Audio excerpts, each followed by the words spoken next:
विदेशी कंट्रीज हैं उनका पूरी नजर भारत के ऊपर है कि कहीं ना कहीं भारत में गेहूं की किल्लत नजर आ रही है। अगर गवर्नमेंट चाहे तो इम्पोर्ट कर सकती है और मार्केट में स्टोर कर सकती है। इतना भी प्रोडक्शन है कि इतनी पूर्ति हो सकती है। 16 साल के निचले स्तर पर जो है एफसीआई का स्टॉक आ चुका है, सरकार के पास नहीं है माल। इसको किस वजह से देखते हैं? अगर 400 टन अगर पहले ही दे देते तो इतना मार्केट बढ़ता ही नहीं। फीड अगर इंपोर्ट पैरिटी में आ जाएगा तो इससे कीमतों पर क्या इम्पैक्ट पड़ेगा? फ्लोर मिलर्स तक खाली है मैडम। फ्लोर मिलर्स भी आज अगर ओपन सेल में अगर फ्लोर मिलर्स को वीट नहीं देंगे तो आटा कहाँ से बना पाएंगे? नमस्कार, स्वागत है आपका मार्केट टाइम्स टीवी में। आपके साथ मैं हूं रूपा मेहता। आप देख रहे हैं अपनी कमोडिटी। आज अपनी कमोडिटी के तहत मार्केट टाइम्स टीवी की टीम आ पहुंची है राजस्थान के कोटा जिले में और यहाँ पर हमारी कोशिश है ट्रेडर से ये जानने की कि आने वाले समय में गेहूं की कीमतें कहाँ जा सकती है, क्योंकि गेहूं को लेकर सरकार भी काफी दामों को कंट्रोल करने की कोशिश करती नजर आ रही है। इसी पर आज हम इस मुद्दे पर बात करेंगे और इस चर्चा में हमारा साथ देंगे सोनू जी, जो कि जाने माने गेहूं कारोबारी हैं कोटा से। सोनू जी, स्वागत है आपका मार्केट टाइम्स पर। सोनू जी, पहला सवाल, देखिए गेहूं को लेकर पूरा बाजार गर्म हो चुका है। एक तरफ सरकार कह रही है कि गेहूं का पर्याप्त मात्रा में भंडार है, दूसरी तरफ बाजार कह रहा है कि गेहूं की कमी है और इसके मद्देनजर सरकार ने स्टॉक लिमिट को भी घटा दिया गया है। तो इसको आप किस नजर से देखते हैं? क्या वाकई में गेहूं की किल्लत होती दिखाई दे रही है? मैडम अभी तो फिलहाल तो गेहूं की किल्लत है, बट अदर स्टेटों में जहाँ न्यू वीट आने लग गया है, जैसे गुजरात है, मध्य प्रदेश है, यहाँ जैसे जैसे अवेलेबल बढ़ेगी, जैसे आज सराउंडिंग मध्य प्रदेश की मंडियों में 2 लाख बोरी की अवेलेबल है। जैसे जैसे यहाँ पर नए गेहूं का प्रेशर बढ़ेगा वैसे वैसे गेहूं की कीमतें घटती नजर आएंगी। यानी अराइवल प्रेशर के चलते गेहूं की कीमतों पर अभी दबाव बन सकता है। हाँ जी, बिल्कुल बनेगा। अगर आंकड़ों को देखें तो प्रोडक्शन के आंकड़े क्या कहते हैं? मैडम राजस्थान, गुजरात और मध्य प्रदेश मेन स्टेट्स यही हैं। हरियाणा और पंजाब को भी अगर साथ में क्लब कर लें तो ओवरऑल पिक्चर क्या नजर आती है? सिनेरियो तो मैडम ये आ रहा है कि लास्ट ईयर की कंपेयर में स्विंग तो ज्यादा हुई है, अप्रोक्स 8 से 12%। और जो क्लाइमेट अभी आ रहा है, जो पहले की फसलें हैं जैसे मध्य प्रदेश है और गुजरात है, यहाँ पर फसलों में कोई नुकसान नहीं है। पर राजस्थान है, पंजाब है, हरियाणा है, यूपी है, यहाँ गर्मी हीट वेव की वजह से प्रोडक्शन 8 से 10% कम बैठने की उम्मीद है। तो यानी कि जो पहले 8 से 10% बढ़ने की उम्मीद थी, अब वो कहीं ना कहीं क्लाइमेट की चेंज की वजह से 8 से 10% कम हो जाएगी। तो यानी ओवरऑल माना जाए तो सेम सा रहेगा पिछले साल के कंपैरिजन। लास्ट ईयर के बराबर ही आंकड़ा आना चाहिए। गवर्नमेंट अगर आंकड़े बढ़ा के बताती है तो मेरे हिसाब से ये पॉसिबल नहीं है। इन व्यापारियों का क्या मत है कि अभी देखिए, अगर सरकार की अगर हम बात करें, आंकड़ों की बात करें, सरकारी गोदामों की बात करें, एफसीआई की बात करें, तो अभी सरकार पहले 1.5 लाख टन के आसपास जो है वो माल बेच रही थी ओपन मार्केट में, उसको बढ़ा के 4 लाख कर दिया गया। टारगेट है 25 लाख का, अभी तक बेचा गया है 13 लाख टन। ये सारे आंकड़ों को कैसे देखते हैं? मैडम एफसीआई की अगर बात कहें तो एफसीआई मेरे ख्याल से लास्ट ईयर मार्च में टेंडर करेगी। मार्च मतलब मार्च ओपनिंग फर्स्ट वीक, उसके बाद 15 तारीख से तो फिर ये तुरंत प्रोक्योरमेंट चालू कर देते हैं। तो उसके बाद गेहूं की शॉर्टेज आएगी भी नहीं। जैसे जैसे अरावल बढ़ेगी, कोटा 1.5 लाख कुंटल माल आ जाता है, बूंदी है, बारान है, सराउंडिंग मिला के तीनों मंडी में 3 लाख कुंटल अरावल हो जाती है। तो वीट की शॉर्टेज अमूमन आएगी नहीं इस टाइम में। मार्केट जरूर स्टार्टिंग में थोड़ा तेज रहेंगे, जैसे जैसे प्रेशर बढ़ेगा तो सराउंडिंग मंडियां एमएसपी के निकट बिकने लगेगी। यानी जो 3200 के आसपास गेहूं बिक रहा है वो मान के चले 2600-2800 की रेंज में आएगा। 100% श्योर मैडम। स्टार्टिंग में जैसे जैसे नया आएगा, स्टार्टिंग में फार्मर्स को बेनिफिट रहेगा, क्योंकि अभी अगर देखा जाए तो एमपी की मंडियों में 2800 से 3200 रुपए कुंटल तक नया गेहूं बिक रहा है। नए गेहूं का भाव 2800 से 3200। हाँ, मध्य प्रदेश की मंडियों में जैसे जैसे प्रेशर बढ़ेगा उसके बाद अपना राजस्थान अप्रैल फर्स्ट में चालू हो जाएगा, तो ये मंडियां धीरे धीरे घटते घटते एमएसपी के निकट पहुंच जाएंगी।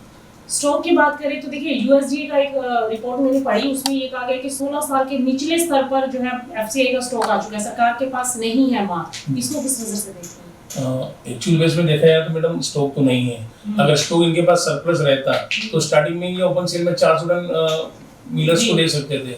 अगर 400 टन अगर पहले ही दे देते तो इतना मार्केट बढ़ता ही नहीं। अब इन्होंने 400 टन किया है तो धीरे धीरे मार्केट तो डाउन जा ही रहा है और बाजार इन फ्यूचर भी मार्केट डाउन ही जाएगा। तो नहीं लगता कि अभी कोई किल्लत है यहाँ पर गेहूं की?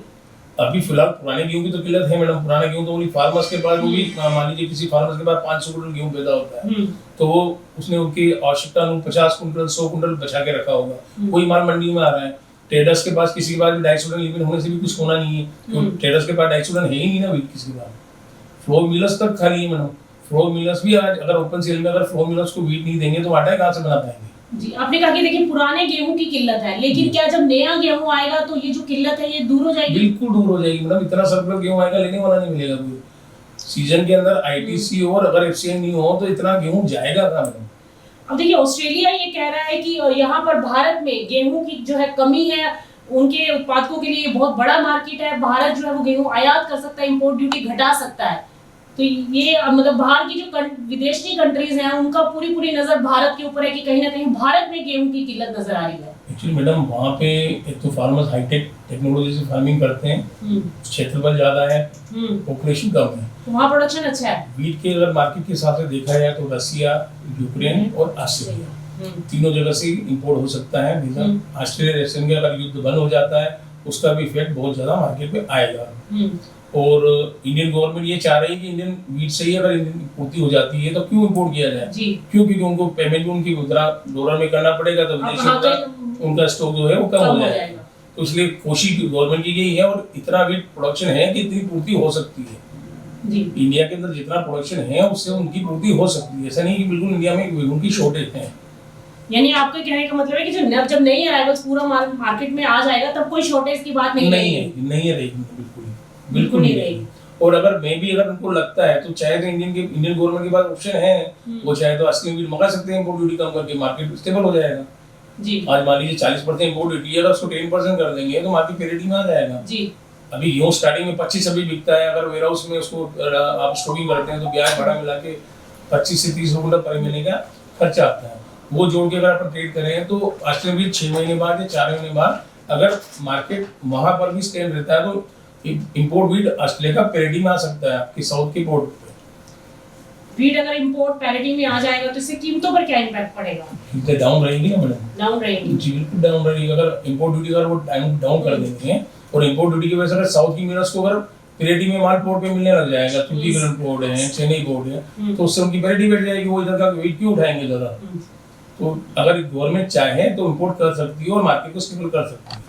यानी फिलहाल आपको नहीं लगता कि यहाँ से कोई बहुत ज्यादा गेहूं में तेजी बनती हुई दिखाई दे सकती है? बिल्कुल मैडम, यहाँ से तो मार्केट डाउन ही जाना है। जो आज की टाइम में जो बाजार भाव चल रहे हैं उससे कम 5 रुपए किलो मार्केट डाउन जाएगा ही जाएगा। यानी जो पीछे फार्मर्स को इतना अच्छा प्राइस जो गेहूं का मिल रहा एमएसपी के ऊपर, लगातार हमने देखा कि काफी टाइम से 3000 के ऊपर बाजार सस्टेन थे, अब कहीं ना कहीं भाव 3000 रुपए के नीचे 2025 में ठहरने वाले। बिल्कुल रहेंगे मैडम, श्योर रहेंगे। जब अरेवल इतनी ज्यादा है कि मैडम इतने लेवार ही नहीं ना। आज मान लीजिए किसी फ्लोर मिल के 300 टन तो 300 टन ले लेगा, जैसे मार्केट में गेहूं जाएगा तो गवर्नमेंट के पास जाएगा या ट्रेडर के पास आएगा या फार्मर स्टॉक करेंगे, और फार्मर्स के पास इंडिया में इतनी कैपेसिटी नहीं है कि वो स्टॉक कर पाए। जी बिल्कुल। तो सोनू जी आपसे आखिरी सवाल कि 2025 में गेहूं का बॉटम क्या और अपर साइड क्या समझते हैं, एक रेंज?